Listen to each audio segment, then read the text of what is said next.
अल्हम्दुलिल्लाह हमने आपका पैगाम दिलो जान से सुन लिया है।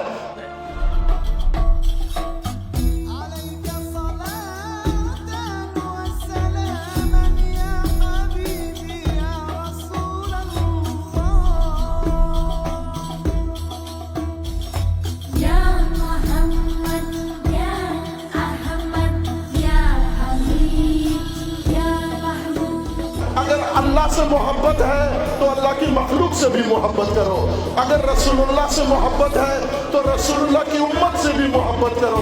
यूं नहीं है कि रसूलुल्लाह की आल पकड़ लो लेकिन उम्मत छोड़ दो, रसूलुल्लाह के सहाबा पकड़ लो लेकिन उम्मत छोड़ दो, रसूलुल्लाह का कुरान ले लो और उम्मत छोड़ दो। सबसे मुकद्दस और औला चीज कुरान आया है उम्मत के लिए, आने रसूल आए हैं उम्मत के लिए, सहाबा है तो उम्मत के लिए।